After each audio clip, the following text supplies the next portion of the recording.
Okay, we've been in a sermon series. Oh, Chris, you're awesome. We've been in a sermon series. We've been examining thank you very much. Okay, there we go. Point by point, our Vineyard Movement's statement of faith, what we believe. I love what Dan said last week. I really respect it. We're just trying to clarify what the Bible tells us about our faith and God and living out our lives as believers. So we do need to be very, very, very careful, right? Careful and humble. You know, we serve a God of diversity. We pray that in our prayer. He gives us a lot of choices, but he also gives us his word and he tells us to obey it. And sometimes that's easy. Sometimes that's not so easy, right? Have you ever had to have a difficult conversation with your kids or a spouse or a friend, you know, the sex talk with your kids or, a problem that you need to address? It's words that need to be said. You need to talk about them, but you just know it's not going to be a lot of fun talking about it. That's the way I feel today. My subject is Satan, the devil. That's what we're talking about today. I'm going to guess that's not your favorite subject. I hope it's not your favorite subject. It's not mine either, but I do think it's necessary. I do. And that's because this is in our Vineyard statement of faith. This is in our statement of faith. We believe that Satan, originally a great good angel, rebelled against God, taking a host of angels with him. He was cast out of God's presence, and as a usurper of God's rule, established a counter kingdom of darkness and evil on the earth. You know, in all my years of going to church, attending church since I was small, I don't think I've ever heard a whole sermon on Satan. But you know what? Maybe it's time. I do understand, and I want you guys to understand, we shouldn't spend too much focus or attention on Satan and his demons. That's not healthy. I don't want to do that. But when you're in a battle, when you're in a fight, when you're in a war, the best thing that you can do is to learn about your enemy. Know your enemy. And that's all I want to do. I want to study our enemy because, guys, we're engaged in spiritual warfare. Every human on this earth is engaged in spiritual warfare. It's war. And you have an enemy, a very powerful, evil enemy. Whether you're a believer or not, you have this enemy. Now, spoiler alert. I want to say from the very beginning, we win. God wins. God is so much more powerful. We need to be educated about Satan. We do not need to be fearful. We serve a great God. He's already won the war. Yes, thank you. We do have a few more battles to win. So, let's start. I've told you guys before, but for those of you who are new, I love history. I love history. I love studying history. You know why? History is his story. I see Jesus all over the pages of history all the time. One of my favorite periods to study is World War II, probably because my dad, Ralph, fought in World War II. He was devil in baggy pants, 1st Special Service Force, Green Beret paratrooper. He was a boss. He was a small man. He was dropped behind enemy lines several times. Twice he was a prisoner of war, and twice he escaped. Boss. And my father would tell me, and everything that I've read points to the idea that we won that war, World War II, by the grace of God and the skin of our teeth. It was so much closer than many people think. It was over in 45. And it was really over several months before. The battles hadn't stopped, but the war was decided. But in 40, 41, 42, it was so precarious. Just a few battles lost instead of won. Just a few miracles from God taken away. The Allies could have lost World War II. It could have happened. And you know what? The more I study World War II, the more I see God's hand in it. Just for one example, look up the Battle of Dunkirk. Oh my gosh, it was a huge answer to a nation of prayer, nationwide call to prayer, and a miracle from God. It is beautiful to see his hand in history. the Allies won the war. They had several strategies, but a couple. Mostly what they tried to do, one of the big ways they tried to win was to infiltrate and intercept German intelligence. They tried to study their enemy and learn about their plans. One thing they did was to drop spies, send spies into Nazi territory, men and women who risked their lives trying to gain information. Many of them did die for the cause of the Allies. Another Allied strategy involved decoding the Nazi cipher device called Enigma. They were very proud of this device. The Nazis thought it was so secure, they sent extremely sensitive, top secret messages through it.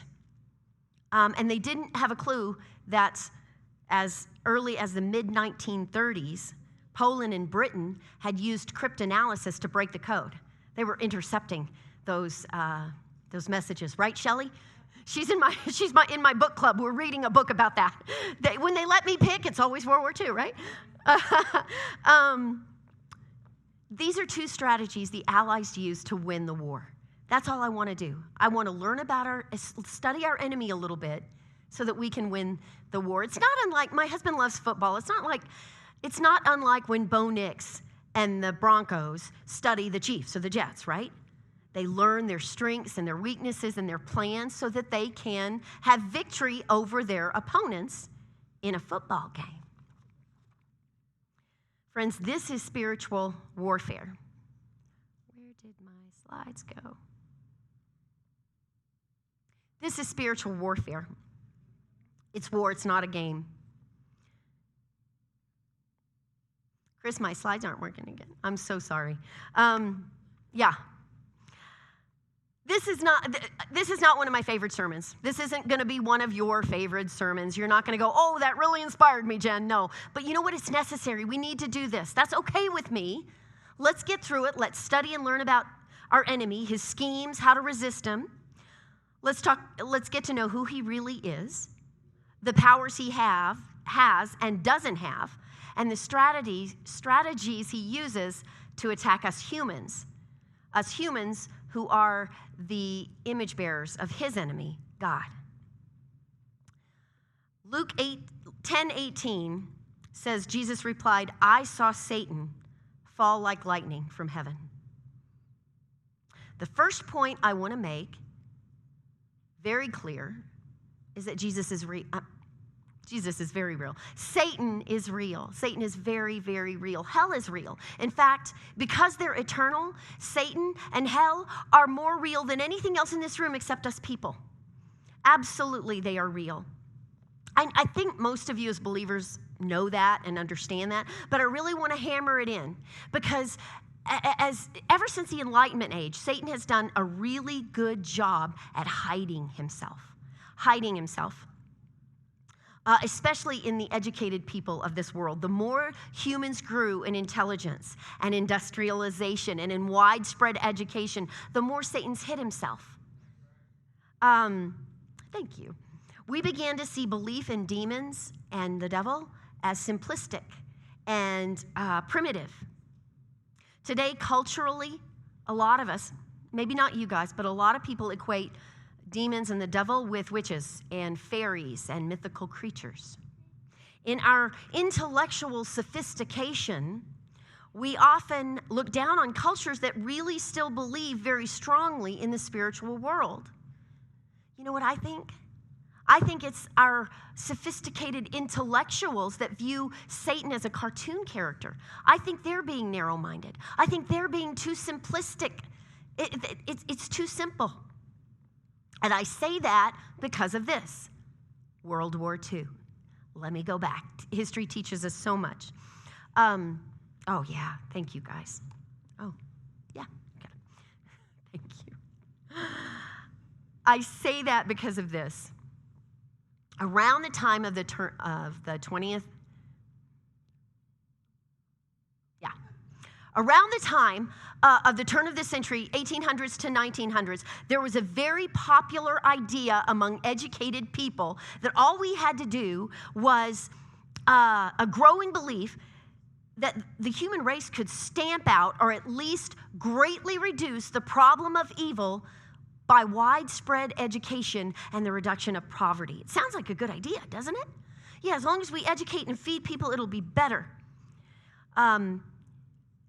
That through progress, we could drastically reduce the problem of evil, if not eliminate it. There was a writer back then, H.G. Wells. He was a prominent writer at the turn of the century. He wrote about it, very much believed in this idea up until World War II. I was born in 1967.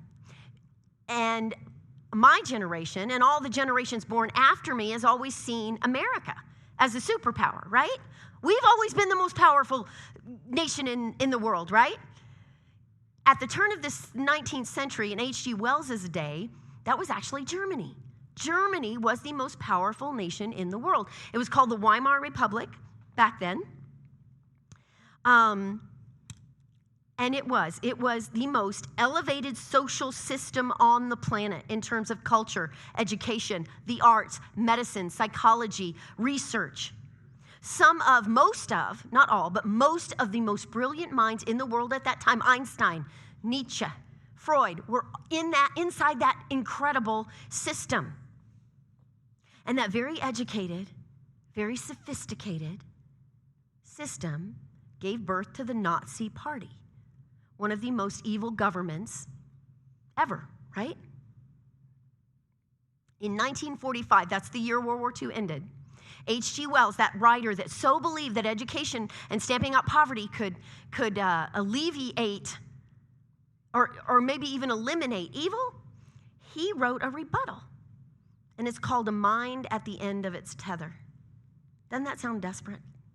A mind at the end of its tether. Basically, it said, it reversed his theory. No, education can't stamp out evil. But because it was obvious, education wasn't the antidote for evil, because the Nazi Party, if anything, was an example of intelligence became a catalyst for extreme evil, not a deterrent to evil. One of the things we learned from the Holocaust was that we cannot eradicate evil with education, with intelligence. We just can't do it. Evil is more than bad behavior. It's more than bad circumstances.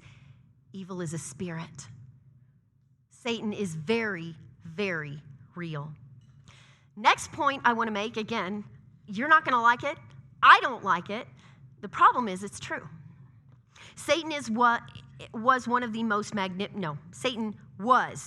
most magnificent, beautiful, intelligent creature ever created. Ever created. Oh, here we go.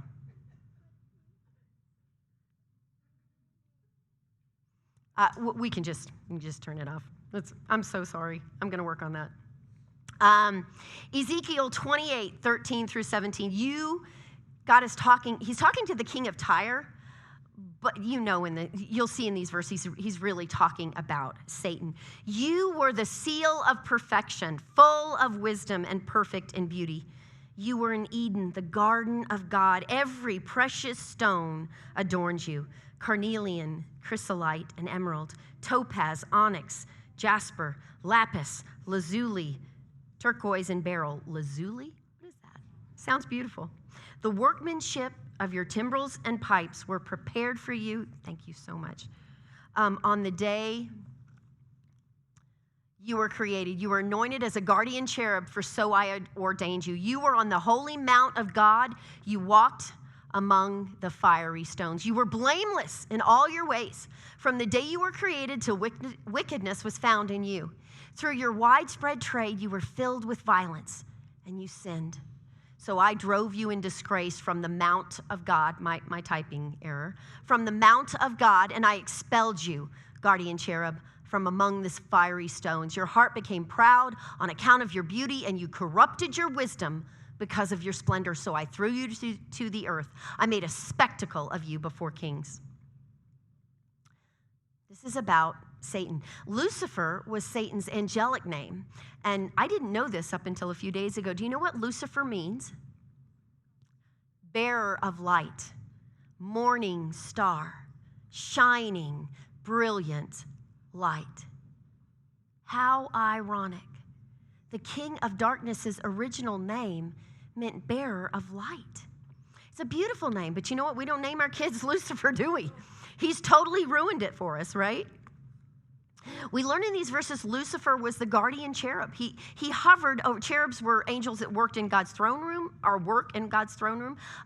He was the guardian cherub. He hovered over God's throne. These timbrels and pipes they're talking about were likely musical instruments.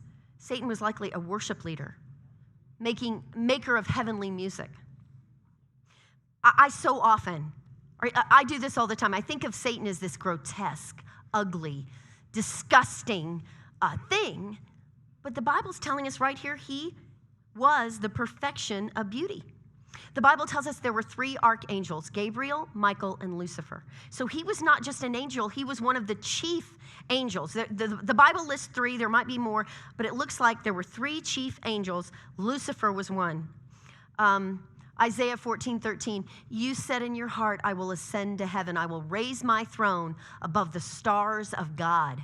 I will sit enthroned on the mountain of the assembly, on the utmost heights of the sacred mountain. Satan had ambition. He wanted to ascend, but he was already a top angel. There was only one position higher. He wanted to be the triune God. He wanted God's job. He tried to usurp God. And right here, guys, right here is where we see intelligence and knowledge and wisdom are not enough to protect us against evil. Satan was full of intelligence, and he made the biggest, stupidest, most horrible mistake ever made. So let's talk about what kind of power does Satan have? Let's talk about that. Satan is a created being. We said that, right? He was one of the first beings to be created, but he is a created being. He's not God. So please don't think of him as equal or opposite, right? His power is derived from God. It's nothing compared to God's, not even close. Next thing, Satan is not omnipresent. He can't be everywhere all at once. He's not omnipresent. Angels are not omnipresent. There's a verse in Daniel about a heavenly good angel being sent to Daniel as a messenger, and he gets delayed 3 weeks, has to call in Michael, the archangel, the big guns, to be rescued. Even the heavenly angels are limited by space. Whereas God is everywhere, omnipresent. You can't find a place in this world, it doesn't exist, where God isn't already there. That's not true of Satan. Satan can't be in 2 places at once. Angels can't be in 2 places at once. The Bible does say that when the devil rebelled, 1/3 of the angels came with him. So he's still outnumbered, 2/3, 1/3, right? So he does have a lot of help, but he can't be everywhere. Satan is not omniscient. He's not all-knowing. He's not omnipresent, and he's not all-knowing, omniscient. Now, Satan is very, very, very intelligent, very wise, well beyond our capability.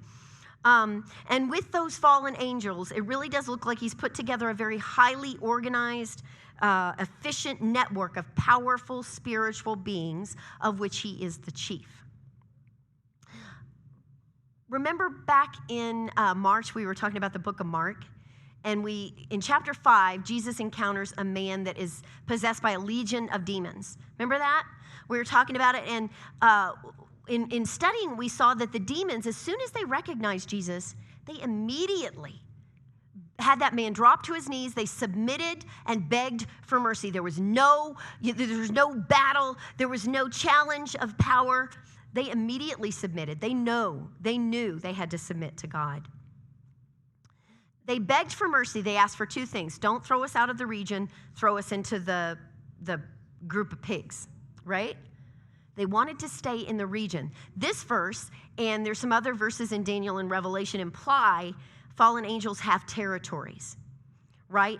The implication is they are required to stay in their territories. Now, this makes sense. The Bible doesn't specifically say that, but it looks like that is the case, right? And that would make sense. If you're going to fight God, you better get organized and efficient in your battle. Next point, Satan loves to imitate God.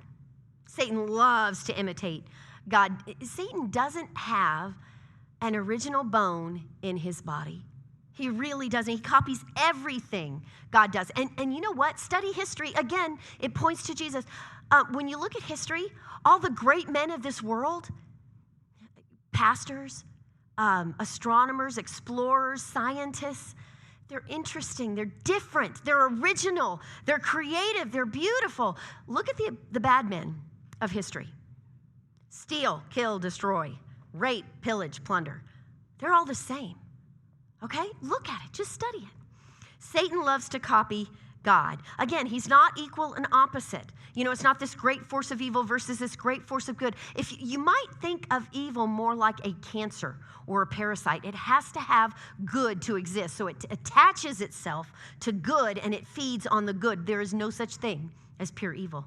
No, not even Satan. Satan was a beautiful, intelligent, wise angel of God.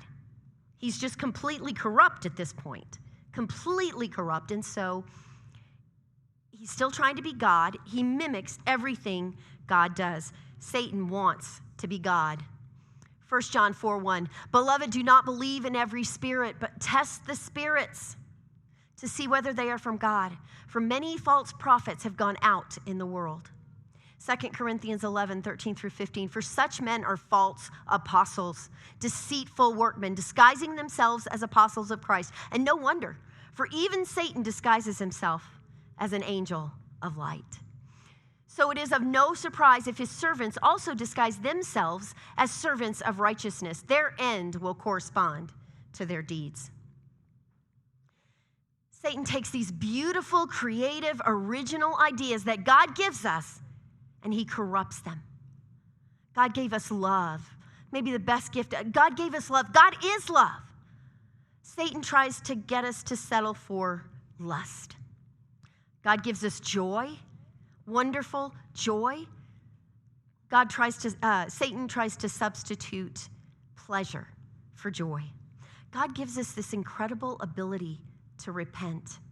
He knows we're going to make some mistakes. And so he gives us this ability to say, I'm sorry, I was wrong. I'm going to turn away from that and I'm going to stop doing it. Satan gives us a counterpart. It's called tolerance.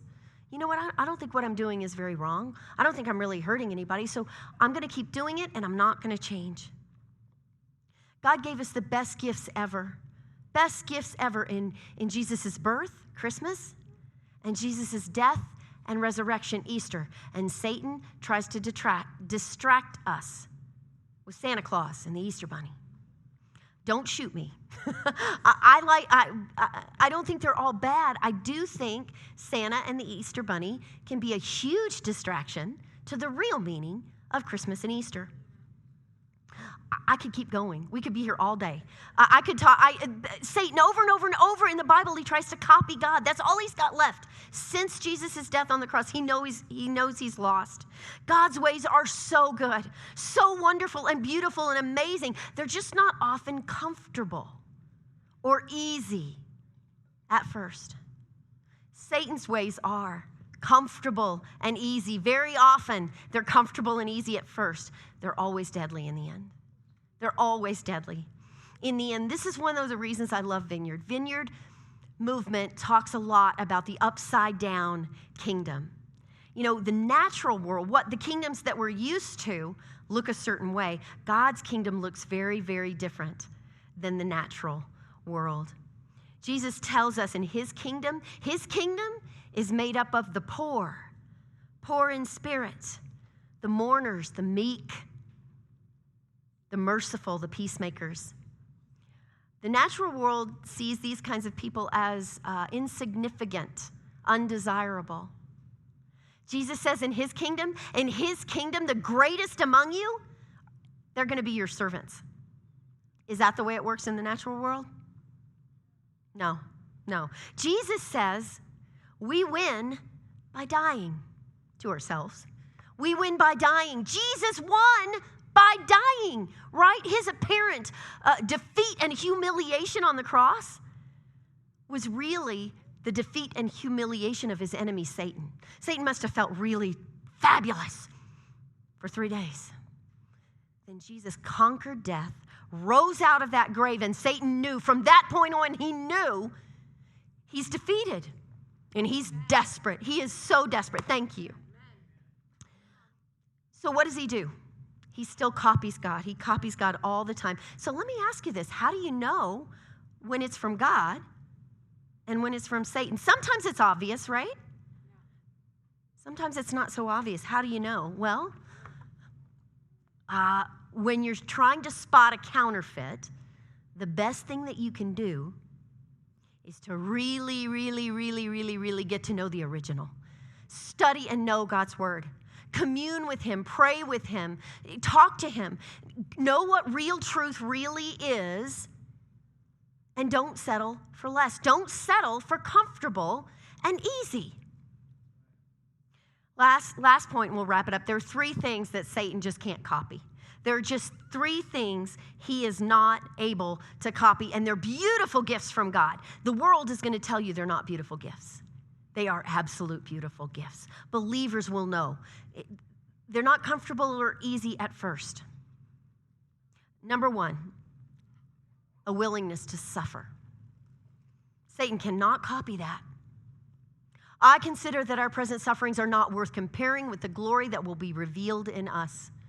2 Corinthians 4:17, for our light and momentary troubles are achieving for us an eternal glory that far outweighs them all. Satan wants us so addicted to comfort and ease that we are willing to compromise our biggest principles in order to keep comfort and ease. God will show you, if you let him, that suffering can actually bless you, strengthen you, grow you. And remember, Jesus suffered.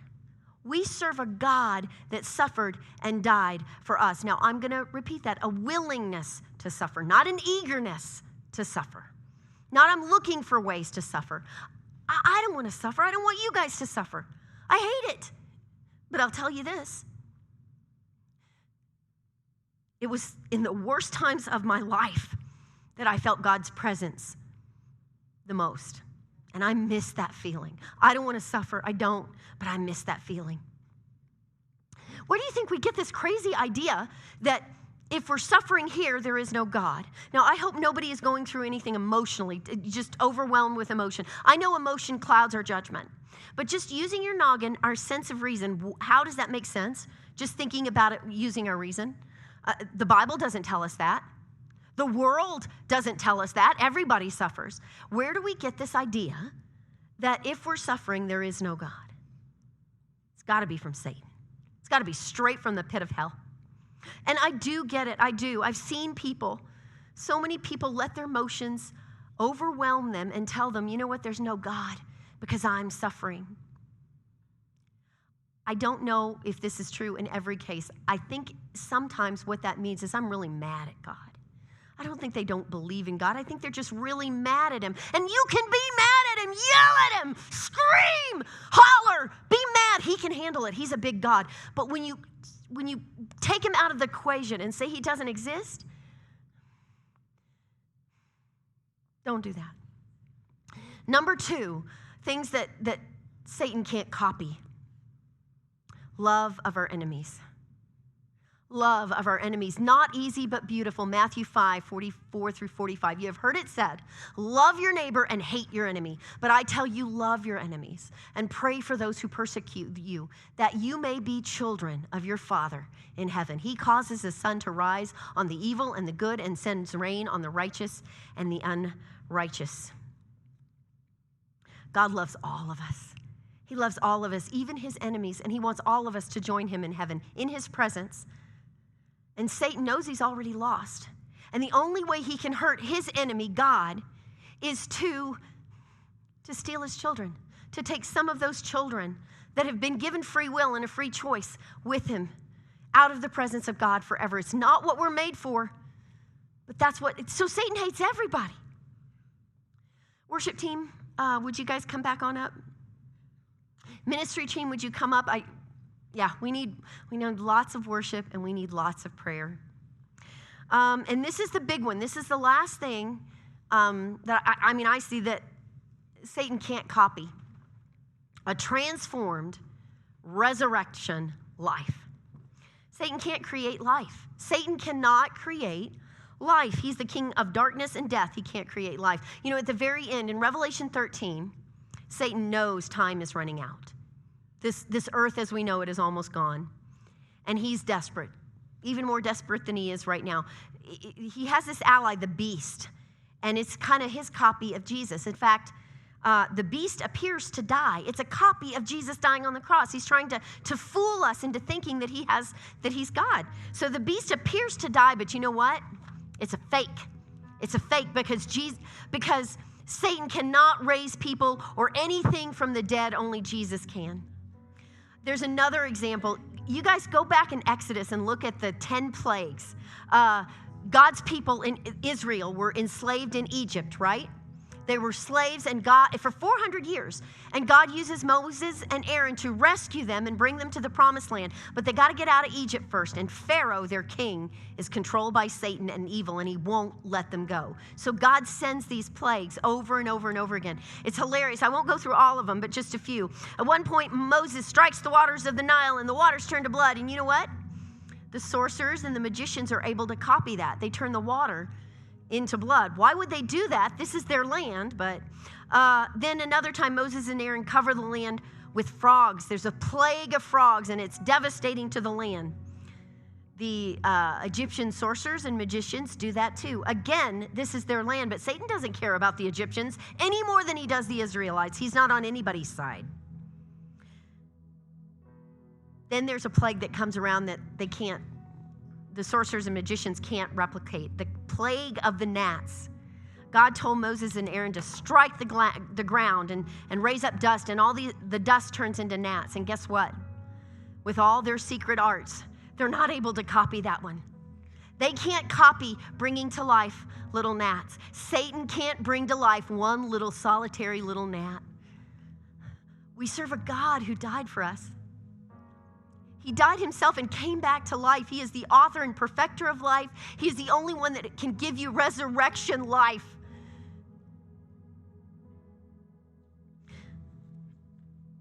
He's the only one that can save us from spiritual death. Friends, one of the most powerful weapons we have against Satan is our own testimony, a real, transformed life. I know you guys. I've heard your stories. I've heard yours and yours and yours and yours. Several of yours. You guys have these beautiful stories. One of the biggest weapons we have is our own transformation, but also watching and seeing the transformation of others. Who attended the women's night here on Wednesday? Oh, I loved Heidi's talk. It was just beautiful. It was about her own transformation journey and what God's doing in her life. It was beautiful. Right here at River City, I see faith and the love of God transform so many of us from lost and broken and hurting and just plain mean. You know who you are. To purposeful and strong and passionate about living out your life for Jesus. And it is beautiful. Let's stand. Let's stand. Dawn, do you guys know Dawn, our children's pastor? She has this wonderful saying, and I love it, so I'm going to use it. She says, anything subject to the kingdom of light, anything brought into the light is subject to the kingdom of light, and anything hidden in darkness is subject to the kingdom of darkness. So God, show us. Illuminate our minds and our hearts and show us. What do we need deliverance from? What do you need deliverance from? What if you need deliverance from the idea, the opinion that you hold of yourself? What if that's what you need deliverance from? What if we need deliverance from the way others have mislabeled us? There's another saying by D.L. Moody, a long since dead theologian. He says, I know there's a devil. Number one, because the Bible tells me so. Number two, because I've done business with him. Friends, I think we've all done business with him. And I think we need to be intentional about making sure, examining ourselves. Let's just take a few minutes and examine yourself. Lord, is there anywhere I need to break soul ties, to break agreements with Satan? Lord, we are yours, and we don't want to partner with Satan at all. We don't want any influence of his in our lives. And so, Lord, we're looking. Give us your vision. Is there anything in our lives that we need to surrender to you today, that we need to ask deliverance from? Let's do that. Do you need to be delivered from being a slave to your emotions? Do you need to be delivered from a spirit of pride or a spirit of offense? Do you get angry and upset over things all the time? Too easy, too quick.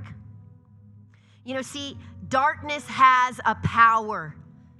Darkness has a power. Evil is like darkness. What do we do when it's dark? We sleep, right? 90% of the world sleeps when it's dark. Evil is like darkness in that it can make you sleepy. It can make you drowsy to what's going on around you. Is there anything you've become careless or indifferent to in your life? Lord, is there anything we've become careless or indifferent to in our life? You know what that is? That's the power of darkness working in your life. Expel it. Expose it to light. The power of darkness likes to hide things, cover them up. Is there anything you won't talk about? Is there any subject that is off limits? Even in your mind, you won't even think about it or talk about it. That is Satan. Guys, that's Satan wielding his power and authority in your life. Expel him. Expose it to the King of Light. Let the King of Heaven shine his light on you and rescue you from that. We've already run. We've said that. We don't need to be fearful of him, but we need to be educated. Come up and get prayer. Raise your hand if you don't feel like coming up. You are dismissed if you need to go. Walk in his light, guys. Walk in his light.